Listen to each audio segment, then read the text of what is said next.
ایسا کام کرے کہ اگر بندہ اس دنیا سے چلا بھی جائے نا تو بندے کیا کریں؟ ان کی تعریف کریں۔ مسلم شریف میں کتاب الجنائز میں ہے کہ ایک جنازہ گزر رہا تھا، حضرت سیدنا انس رضی اللہ تعالیٰ عنہ حدیث مبارکہ کے راوی ہیں، وہ کہتے ہیں کہ حضور علیہ السلام کے دور مبارک میں ایک جنازہ گزر رہا تھا تو لوگوں نے اس جنازے کی بڑی تعریف کی کہ یہ ایسا جنازہ ہے جس کا جنازہ ایسا ہی شخص ہے، ایسا کیا خوب، اس کے ایسے اعمال ہے، ایسے اعمال ہے۔ تو حضور علیہ السلام نے فرمایا واجب ہو گیا، واجب ہو گیا، واجب ہو گیا۔ کیا فرمایا؟ لوگوں نے تعریف کی تو حضور علیہ السلام نے فرمایا واجب ہو گیا، واجب ہو گیا، واجب ہو گیا۔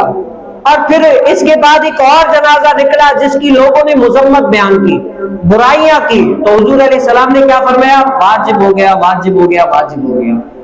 تو حضرت سیدنا عمر بن خطاب رضی اللہ تعالیٰ بڑے پریشان، یا رسول اللہ ایک پہلے جنازہ گزرا جس کی لوگ تعریف کر رہے تھے، اچھائی بیان کر رہے تھے، آپ علیہ السلام نے فرمایا واجب ہو گیا، واجب ہو گیا، واجب ہو گیا، 3 مرتبہ فرمایا۔ پھر ایک دوسرا جنازہ گزرا جس کی لوگ برائیاں بیان کر رہے تھے، تو تب بھی آپ علیہ السلام نے فرمایا واجب ہو گیا، واجب ہو گیا، واجب ہو گیا۔ یا رسول اللہ ہمیں یہ بات سمجھ میں نہیں آئی، سمجھا دیجیے۔ تو حضور علیہ السلام نے فرمایا یہ جو لوگ ہیں نا، یہ دنیا کے اندر کیا ہے، یہ تم لوگ ان کے گواہ ہو۔ جن لوگوں پہلا گزرا تھا، جن لوگوں نے تعریف بیان کی تھی، اس کے لیے جنت واجب ہو گئی، اور جن لوگوں کے لیے لوگوں نے برائیاں بیان کی ان کے لیے کیا جہنم واجب ہوگی۔ کیا؟ کیونکہ تم زمین پر لوگوں کے لیے گواہ ہو۔ کیا ہو؟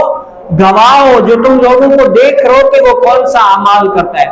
تم نے اس بندے کے اچھے اعمال دیکھے، اس کی تعریف کی، اللہ رب العالمین نے اس کے لیے جنت عطا کر دی۔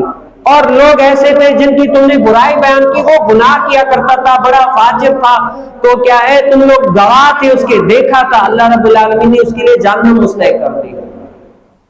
تو یہ کیا ہے؟ یہ دنیا عمل کی چیز ہے۔ آدمی بندہ دیکھتا ہے نا کہ آج میں کون سا عمل کر رہا ہوں، میرے مرنے کے بعد لوگ مجھے دیکھیں گے نا یہ بڑا اچھا تھا، یہ بڑا خراب تھا۔